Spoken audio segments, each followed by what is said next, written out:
Hello. Before I talk to you about my own journey as a mother, I'd like to read out to you a small poem by the Lebanese poet Khalil Gibran on children. Your children are not your children.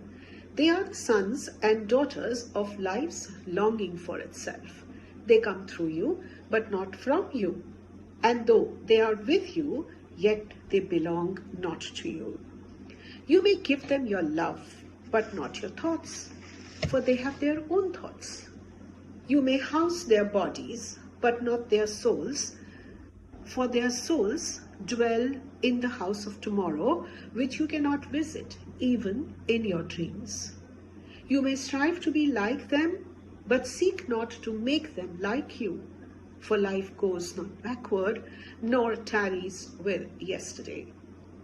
You are the bows from which your children, as living arrows, are sent forth.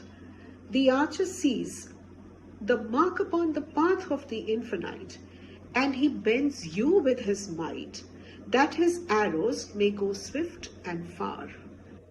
Let your bending in the archer's hand be for gladness, for even as he loves the arrow that flies, so he loves also the bow that is stable. Hello, my name is Kiran.Sethi, and I have been a mother for the last 42 years and a grandmother for 12. So my journey might be very different from all you young people who have recently become mothers or are young mothers. When I was growing up, the role model that I had was my own mother, of course, and one must not forget the influence that Hindi movies had on us, because whether it was our own mothers or the mothers we saw on celluloid, they were glorified, they were self-sacrificing, they did not think about themselves, they only thought about their own children.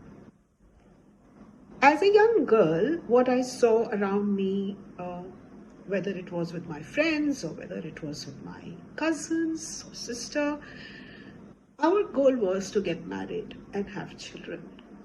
Every woman wanted to be a mother. Nobody ever said they didn't want to have children. And also those who couldn't have children for some unfortunate reason were not socially accepted. So I became a mother in 1979. My son was born in August 1979, and then my daughter came in 1982. Unfortunately, though we all believe that motherhood is something that comes naturally, I don't believe so. And also, motherhood doesn't come with a manual. Nobody can teach you how to be a mother. All that you have is examples of people in your family or the people you see around you, and you learn motherhood as you go along. Remember, with every learning, there are mistakes. Everybody makes mistakes as they go along in life. So in my journey as a mother, I think I made quite a few mistakes, especially with my firstborn. But the time that the second one came, it was maybe a little easier. So by and large, I think I was a good mother, a rather strict one, I would say, because I always had this notion that my children should be disciplined, should have a clear path in life, and should not ever have to face the kind of difficulties I had to face when I was growing up.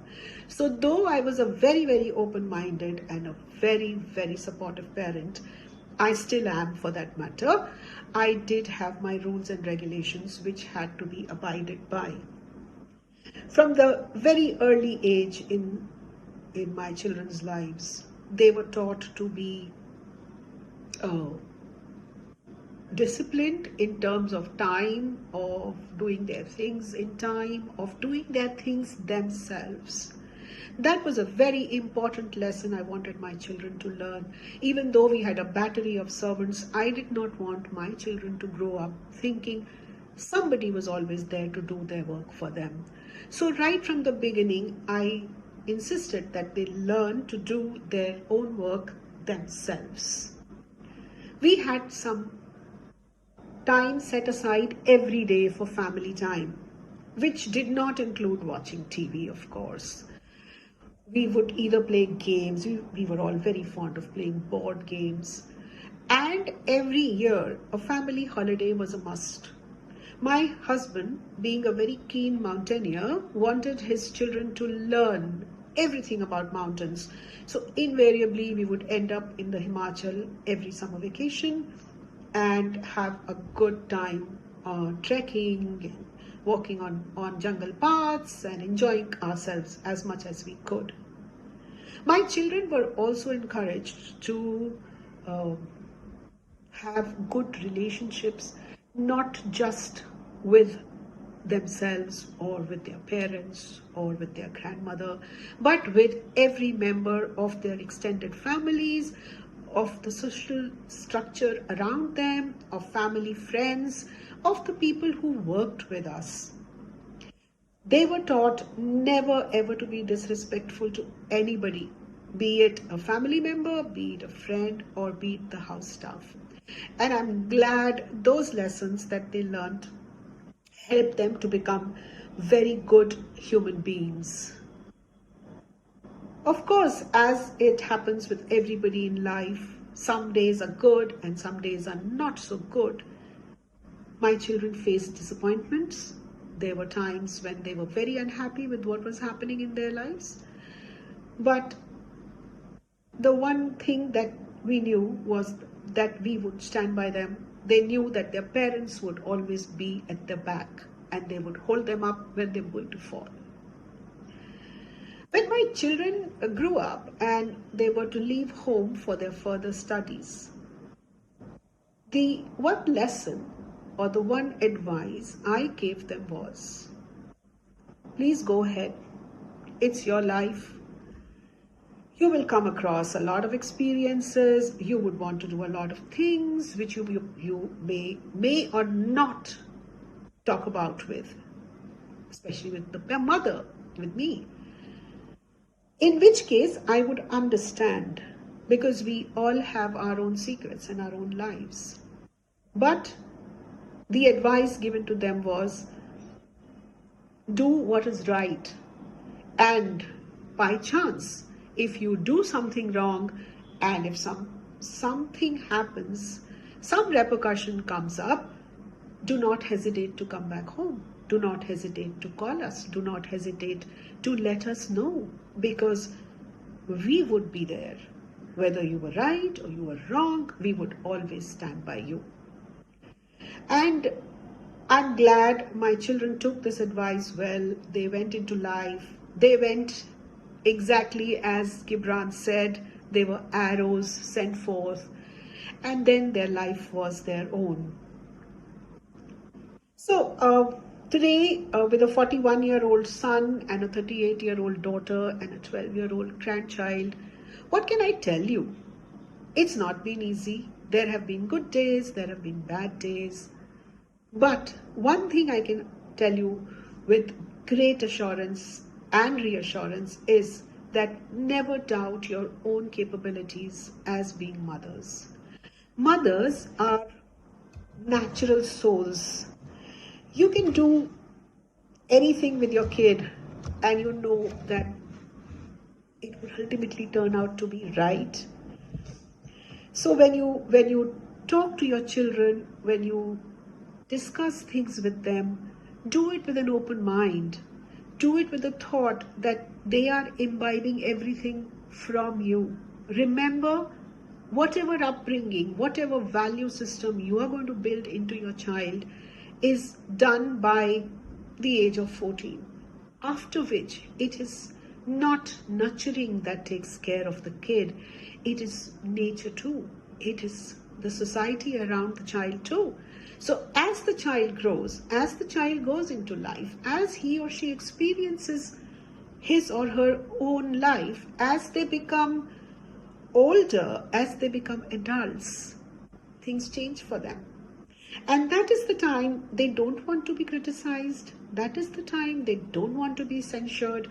That is the time when they should be fearless enough to come and tell you, Mom, I did this. It was a mistake. But I hope you'll understand and help me through it. The minute you do that, I think motherhood gets glorified. I don't know much about how parents bring up their children today, but what I see around me, I'm glad that parenting is not just about mothers, but even fathers take a play a very active role, and that gives the child a strong basis to grow on.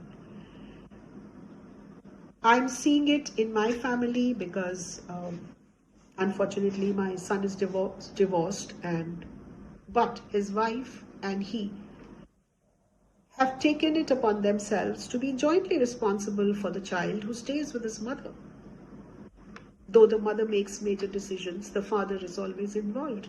And considering the society that we live in today, and this having become the norm of how people live, I think it's very important for mothers to involve parents in the upbringing of the child, which was not so much done in the times when I was handling my children, or when children were growing up in those times and ages. So I think, like I said, there is no manual, and Gibran said, "Let them go.